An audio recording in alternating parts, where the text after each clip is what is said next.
nosotros. Es muy difícil comprender eso. Es muy difícil comprender que la explotación del trabajo tiene en sí mismo, para hablar de su sentido negativo, claro, tiene en sí mismo un sentido de dominio, tiene en sí mismo un sentido de creación de diferencias sociales que son insuperables. Tenemos que pensar otras formas de producción de riquezas. Tenemos que pensar formas cooperativas de producción de riquezas. Porque la producción tiene que ver con la distribución. Si yo tengo una forma de producción de riquezas que es en sí misma hierárquica y autoritaria, la distribución de las riquezas será también jerárquica y autoritaria. Y teremos una distribución que será injusta. Yo he visto unos días atrás en un diario español que, déjame recordar, que hoy en España las riquezas de las 30 personas más ricas de España son las mismas de que de los 30% de personas, de miles de millones de personas que son las más pobres. Así que 30 personas en España tienen la misma riqueza que 30% de las más pobres. Esto es una locura completa. Porque es imposible criticar y discutir la distribución de la riqueza si no discutimos anteriormente la producción de estas riquezas. Y la producción por la vía del trabajo, que es una actividad jerárquica, muchas veces repetitiva, muchas veces no satisfactoria. Así que para nosotros el trabajo es siempre visto como, casi siempre, ¿no? Hay excepciones, claro, pero estoy hablando en general y de la mayor parte de las personas. El trabajo es siempre algo que hacemos para hacer otras cosas, ¿no? Yo trabajo para poder descansar en el final de semana, yo trabajo para poder comer, yo trabajo para poder comprar mis libros, yo trabajo para no sé qué. El trabajo en sí mismo no es valorizado, porque en muchos casos es una actividad que nada tiene que ver con el individuo que trabaja, y sí con aquel que le explora, ¿no? Hay un autor muy radical, no es un filósofo, para mí es un filósofo, pero para muchos no, se llama Pierre Clastre, que es un francés, un antropólogo francés, y que nos demostró, juntamente con otros antropólogos, como sociedades humanas leídas como primitivas, entre comillas primitivas, sociedades indígenas de América del Sur, por ejemplo, o de Indonesia o de África, como la relación con la producción de riquezas es muy diferente. Como la producción de riquezas tiene que ver con las necesidades reales del grupo y no con necesidades presupuestas, no con necesidades creadas artificialmente como tenemos hoy. Muchas veces hoy trabajamos para satisfacer unas necesidades que son completamente artificiales, que tienen que ver con el espectáculo que voy a hablar muy rápidamente de aquí unos minutitos. La idea es que cuando empezamos, y Clastres ha dicho eso, la idea es que cuando empezamos a trabajar, no para nosotros, mas para el otro, así que está todo perdido. Cuando hay una estructura, y que además hoy no es una estructura de una persona, es una estructura hipercompleja, que envuelve el Estado, la economía, los mercados, los bancos, la bolsa, etcétera, etcétera, etcétera. Cuando trabajamos no para nosotros, mas para un otro cualquier, un otro que además muchas veces no está siquiera identificado, esto es una forma de servidão, es una forma de esclavitud, es una forma de no cambiar nada, de no poder cambiar nada. Así que una filosofía radical tiene como reto, como uno de sus retos, pensar nuevas formas de creación de riqueza, pensar formas comunes de creación de riqueza que sean comunes también, cuestionar la idea que está muy difundida, está muy arraigada, sí, la idea de propiedad privada, la idea de que nuestra personalidad tiene que ver con lo que tenemos y no con que puede ser que seamos, ¿no? La idea de que la propiedad es de alguna manera la personalidad de los individuos. Esto tiene que ser, para cuestionar una idea como esa, tengo que cuestionar una serie de otras, incluso la de trabajo alienado, de creación de riquezas alienada, de trabajar para los otros y no para mí o para los míos. Es un tema a ser desarrollado, ¿no?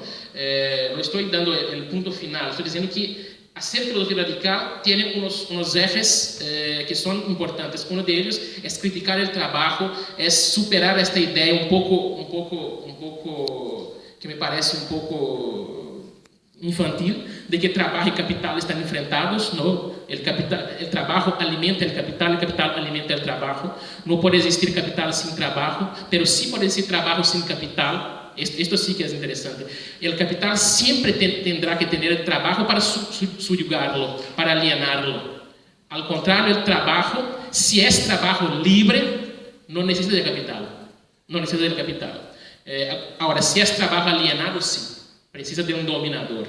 Un otro tema, y mi tiempo ya está en el fin, pero apenas para indicar, y que tiene que ver con esta cuestión del trabajo. El espectáculo. ¿Qué es el espectáculo? Esto tiene que ver con este autor que he citado unos minutos atrás, Guy Debord, que ha escrito una obra en 1967, que para mí es una de las obras más importantes del ciclo en filosofía política, que se llama La Sociedad del Espectáculo, y que nos dice que el espectáculo es una relación social entre personas mediada por imágenes. Y cuando Debord dice eso, está de alguna manera citando o glosando Marx, porque Marx nos dice que el capital es una relación social entre personas también. La diferencia es que Debord va a decir que el capital atingió un nuevo nivel.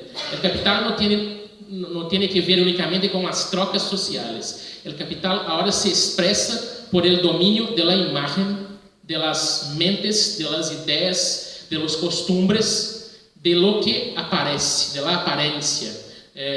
La sociedad del espectáculo es una sociedad como la nuestra, en que lo que importa es no ser ni tener. Recordad que yo he dicho unos minutos atrás que podemos ser calificados por ser algo o tener algo. Hoy no más. Ser y tener ya están en el pasado. Lo importante hoy es parecer. Lo que aparece es verdad, lo que es verdad aparece.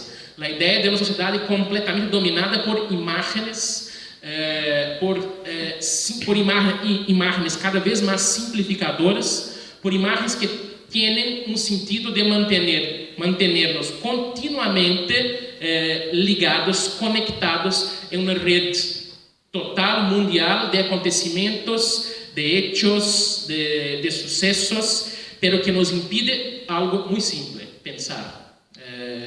Cuando estoy todo el día conectado, cuando estoy todo el día mirando las noticias, cuando estoy todo el día en este mundo de contemplación, esto es el espectáculo. Y dice Debord de forma muy irónica, esto es el resultado necesario de toda la cultura occidental, porque la cultura occidental que surge con la Grecia valoriza fundamentalmente un sentido en detrimento de los demás, la visión, ¿no? Es raro cuando percebemos que los griegos tienen algo como unos 30 y tantos verbos para indicar el acto de mirar. Nosotros tenemos unos cuantos también, pero los griegos tenían 30. Cuando se quería mirar hacia acima, un verbo, para abajo otro verbo, al lado otro verbo, mirar con atención otro verbo, mirar con deseo otro verbo, mirar con indiferencia otro verbo. Es una cultura de la visión, de la imagen. esta cultura ha atingido su punto central, su punto total en el siglo XXI, con las tecnologías de información, con las tecnologías de red, que nos mantienen continuamente en una especie de transe, en una especie de coma intelectual, en que son tantas las informaciones, son tantas las versiones, son tantas las imágenes, que no podemos elegir, que no podemos criticar, que no podemos pensar. El espectáculo es continuo, es permanente y es irreflexivo.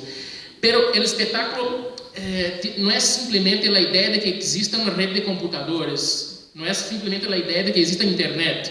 Mismo cuando De Borja escribió el libro, no existía internet, que existía en el Pentágono americano, pero no en el mundo más amplio de la sociedad de masas. Es mucho más que eso. El espectáculo es una nueva temporalidad, es una nueva manera, una nueva forma de interpretar el tiempo y de vivir el tiempo. Muy rápidamente para que podamos conversar, que es lo más interesante.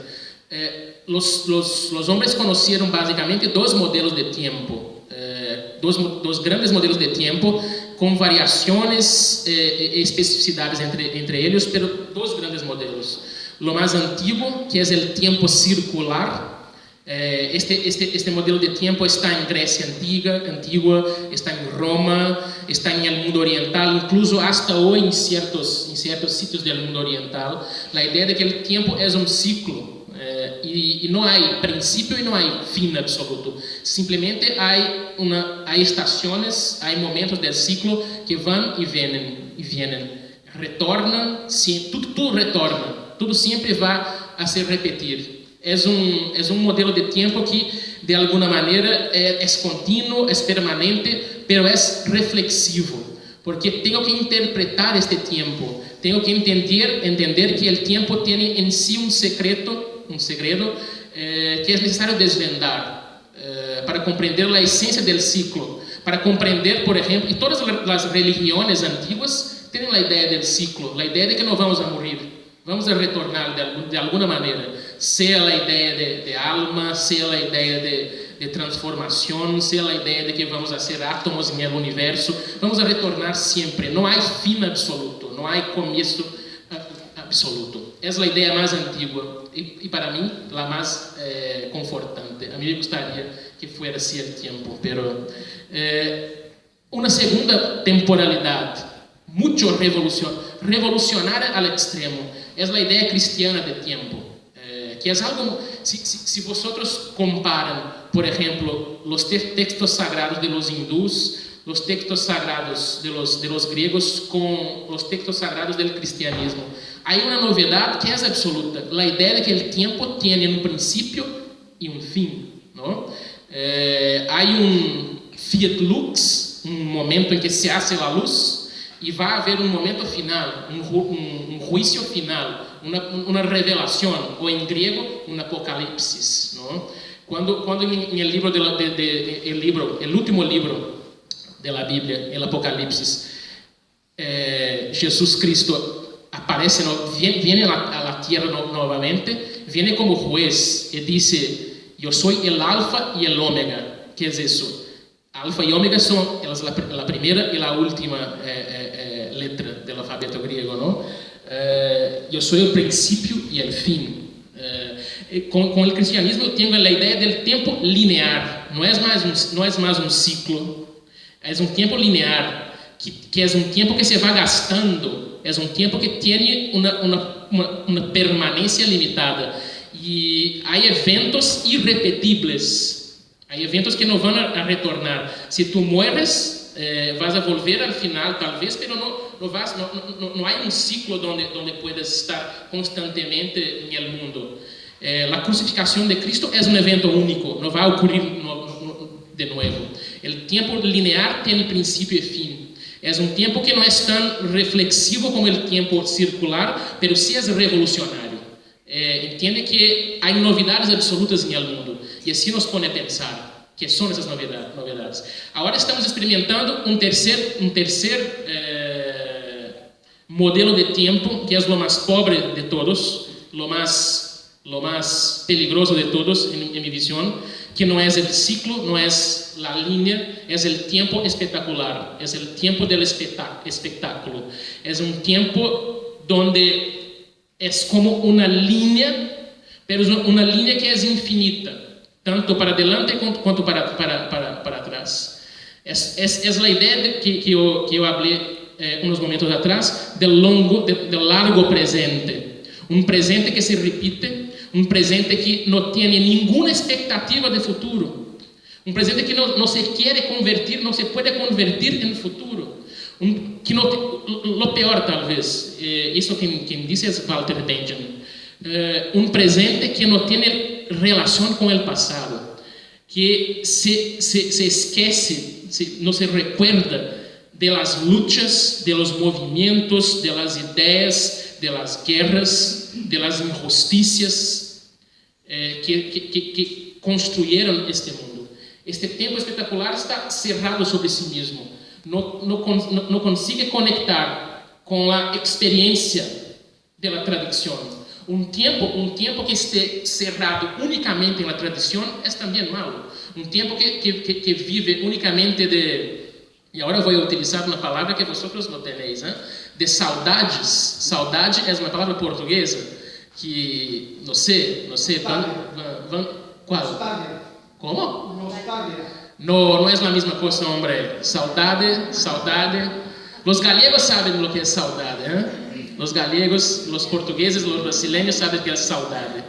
Es algo similar, pero un tiempo que vive solamente de saudades, que está únicamente en el pasado, es un tiempo conservador, que no acepta transformarse. Pero un tiempo, por otro lado, que no tiene ninguna relación con el pasado, que niega el pasado, que incluso modifica el pasado, que narra el pasado a partir de un punto de vista que es mentiroso. Y esto ocurre a todo día. El poder político, jurídico, económico, a todo día, todo momento, narra, describe el pasado de manera mentirosa. Este tiempo está condenado a cerrarse en sí mismo. Y más, no tiene conexión con el pasado. Se perdieron las tradiciones, especialmente de lucha y de contestación. No tiene proyectividad también para el futuro. No tiene la idea de espera, de promesa que el futuro garante, ¿no? No garante, pero nos hace pensar. Solamente hay sentido en una vida humana si el futuro se pone como promesa de algo mejor, de algo que sea más bueno, de algo que sea más justo, de algo que sea más decente. Si el futuro es simplemente la repetición de lo que hay hoy, es mejor que nos matemos a todos, porque el mundo de hoy es un mundo de injusticias absolutas y insoportables. Si no tenemos la ilusión, si no tenemos la esperanza, si no tenemos la posibilidad de cambiar este futuro, es mejor implodir el planeta, ¿no? Así que el tiempo del espectáculo tiene essa infinitud igual a sí misma. No conecta com o passado, no conecta com o futuro. Um exemplo interessante deste tema do futuro são as inversões em bolsa de valores. Há muitos estudos de economistas, de politólogos que demonstram como nos últimos anos as pessoas, não as pessoas, mas os grupos econômicos, as grandes empresas, han disminuido cada vez más el tiempo de retorno de su investimiento en bolsa de valores, entendiendo que tengo que tener el resultado ahora, y para tener el resultado económico ahora voy a aceptar unos riesgos que son absurdos. En algún momento eso va a dar errado, en algún momento eso va a explodir, como hemos visto en Estados Unidos. Esto tiene mucho que ver también con la generación actual, la idea de que hay una inmediatez, hay una necesidad de velocidad que es algo absurdo. yo he tenido la oportunidad en mi vida, yo tengo 36 años, de escribir cartas. Cartas en castellano es la misma cosa. De escribir y recibir cartas que tardaban una semana o dos, y la emoción es completamente diferente de recibir un mail o un WhatsApp. Hoy las personas están nerviosas si no recibes la respuesta inmediata de las cosas. Es un tiempo que no tiene futuro. El futuro tiene que estar aquí en el presente. No hay conexión con el futuro. No es algo que va a venir, que tiene su tiempo. No, el futuro tiene que estar aquí ahora. Estamos muy ansiosos, muy nerviosos, muy deprimidos. Deprimidos por el pasado y nerviosos con el futuro. Yo pienso entonces que conocer este modelo de tiempo espectacular, entender cuáles son sus características, compararlo con los otros dos modelos, el lineal cristiano y el cíclico de los antiguos y de los orientales, es una de las tarefas también de la filosofía radical. Tenemos que luchar contra el tiempo espectacular, así como luchar contra el trabajo alienador o alienante, o contra una serie de otros temas que me gustaría mucho hablar sobre ellos con vosotros, pero mi tiempo ya está esgotado. Estoy hablando de tiempo y mi tiempo ya está esgotado, para que puedan ver cómo mi relación con el tiempo es también problemática. A mí me encantó mucho este reto de hablar una hora en portuñol con vosotros sobre temas que no son fáciles.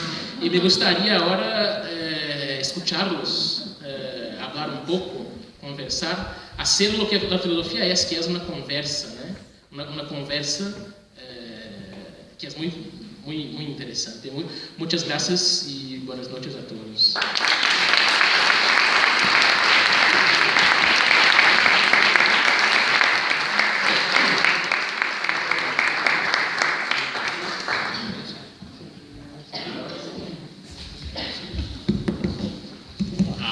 Ahora sí. Bé, si algú té alguna pregunta, anirem passant al micròfon.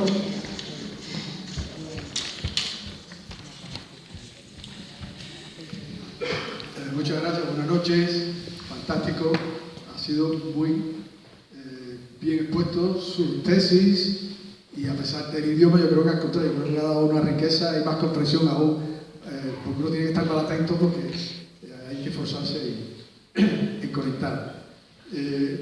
Lo último que usted habló, no sé si se me oye, sí. ¿Más bajo? Sí. Lo último que usted habló quizás se podría conectar con el tema de la expectativa, del futuro, de la esperanza. Yo lo convierto en expectativa, que también es un adjetivo que se puede utilizar para ese sentimiento, esa sensación, con el último tema que usted no llegó creo a comentar, que era el tema de la especulación. Habló del trabajo, habló del espectáculo, y después usted mencionó el otro objeto que era la especulación, que creo que no le debo explicar, pero que probablemente lo explicó al final con esa idea de especulación, de futuro, de tener una idea que se puede cambiar algo, ¿no? Una esperanza. Porque en definitiva, si vemos la situación ahora, para simplificar, del capitalismo, ha sido que hay demasiada expectativa en un futuro enriquecedor a corto plazo, que ha provocado esta crisis que estamos padeciendo hoy, sin lugar a dudas. Entonces, el otro punto que me gustaría también comentar como idea que tengo es que la filosofía yo la entiendo básicamente como algo que te enseña a pensar, que es lo que necesitamos, buscar algo que nos enseñe a pensar a los humanos, no a seguir actuando con unos esquemas dogmáticos que son automáticos, que son los primigenios que necesitábamos para vivir en una naturaleza hostil, para actuar con rapidez y no con una planificación de futuro, sino simplemente sobrevivir y no pensar en que podíamos convertir la vida en una cosa más placentera. Que yo creo que ese es el fin de todo ser humano, como originalmente. Entonces, esa es la otra cuestión, porque no es... y sobre todo, sabernos hacer las preguntas apropiadas, porque si no sabemos hacer las preguntas apropiadas, no sabremos encontrar las respuestas apropiadas. Por ahí yo no quiero, ¿cómo se llama?, monopolizar el diálogo con usted, porque me gustaría poder seguir hablando de una manera más extensa. Muchas gracias.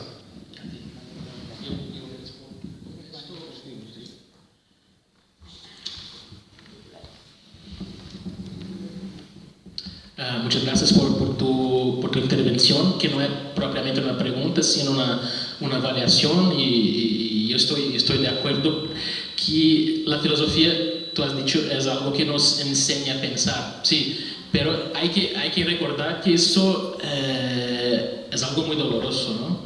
Porque cambiar las condiciones de vida a las cuales ya estamos acostumbrados es algo muy problemático, muy problemático, porque el ser humano es un animal de hábitos, de costumbres, y cuando hacemos las mismas cosas todos los días, lo natural es que perdamos la idea de que estas cosas son construcciones, estas cosas son situaciones que nada tienen de necesario y sí pueden ser cambiadas.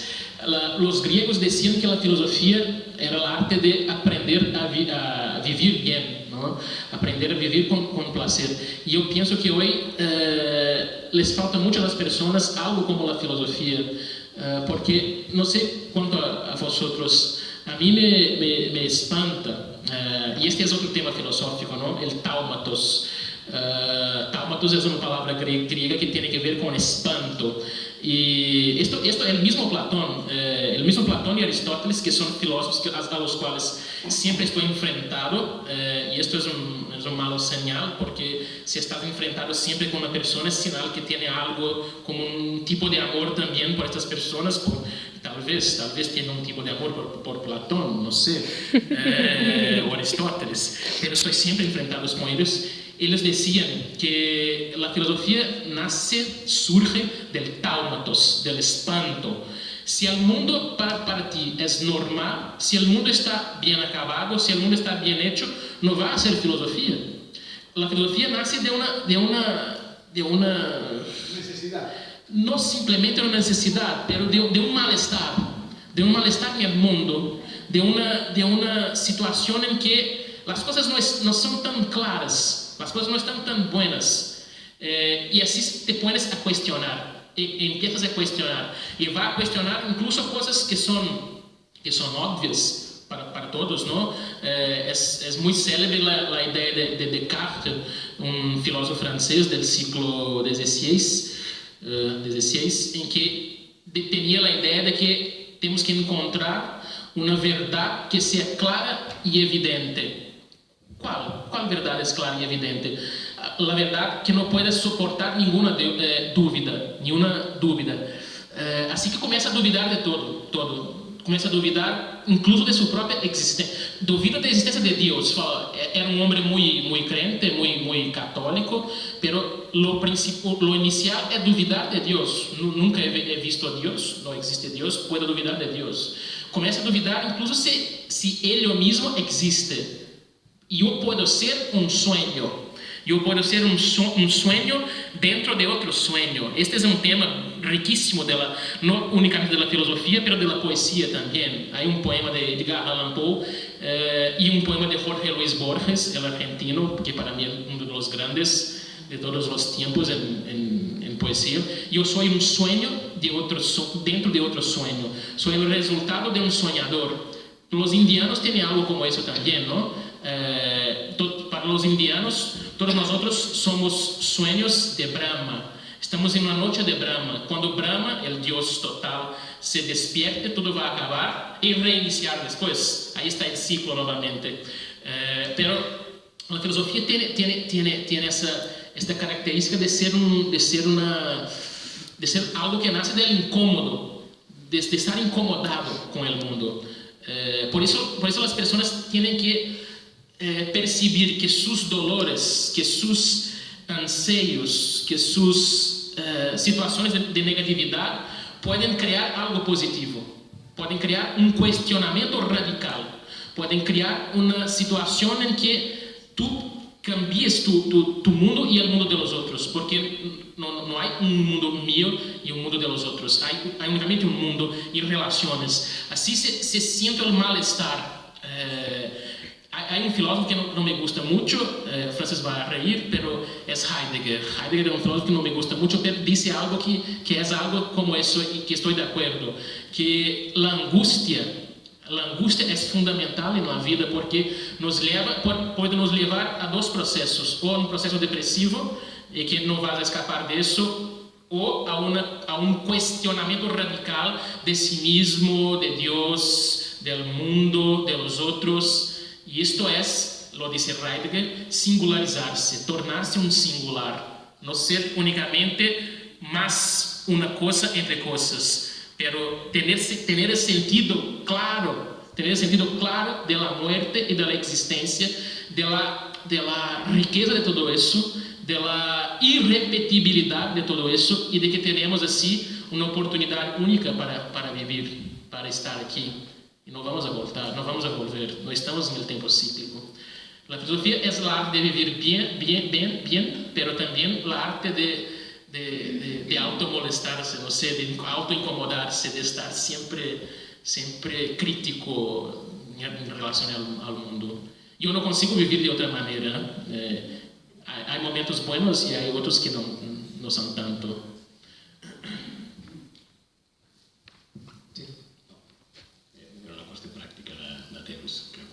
Sí, bueno, podem tenir 10 minuts a t'estirar un parell de preguntes més, depèn, clar, és que això dona...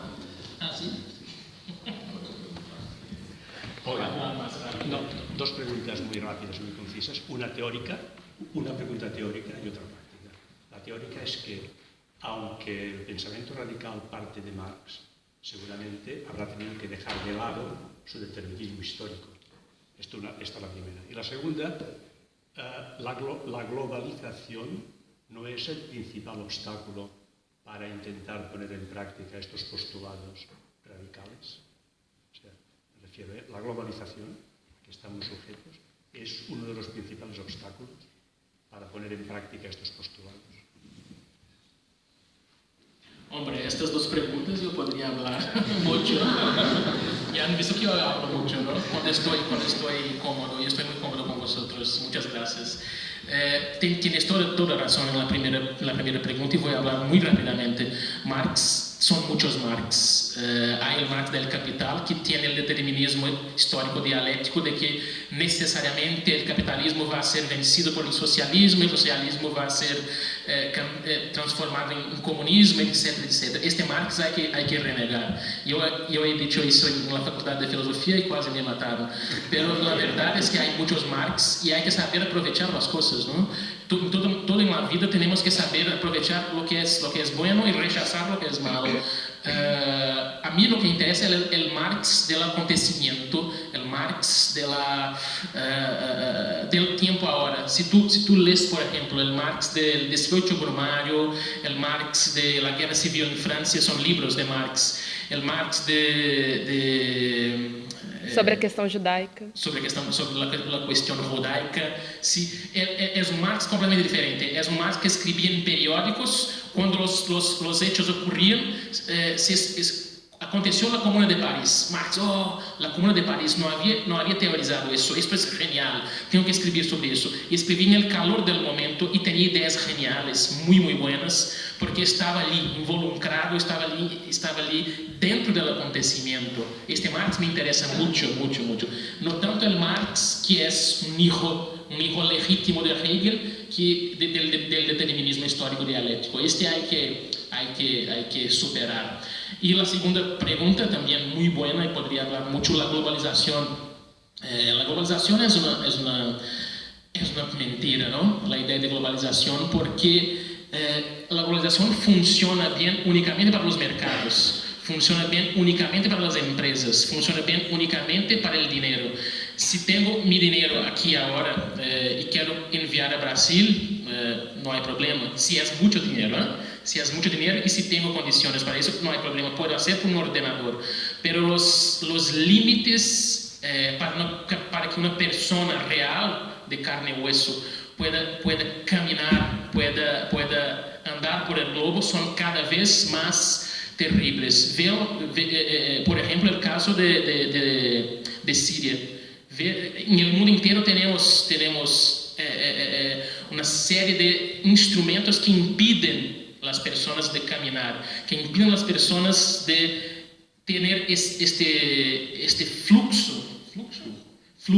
flujo como el capital tiene. Y más, la idea de que todos vivimos en una aldea global, a las personas les gusta mucho esa expresión, a mí es odiosa, no es verdadera. Hay diferencias gritantes, hay diferencias totales. La globalización sí es un tema de filosofía radical, pero para que desmontemos, para que desconstruyamos esta idea de que estamos todos caminando juntos, estamos todos caminando hacia un futuro mejor. No, la globalización es globalización de mercado, es globalización de dinero y de empresas, no del género humano. El género humano está cada vez más en peligro. Basta ver la televisión que vamos a comprender esto. Es un tema a ser pensado por la filosofía radical, sin duda.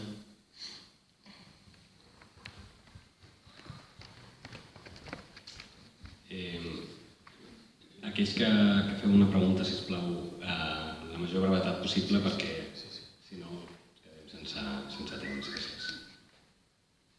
La pregunta es la siguiente.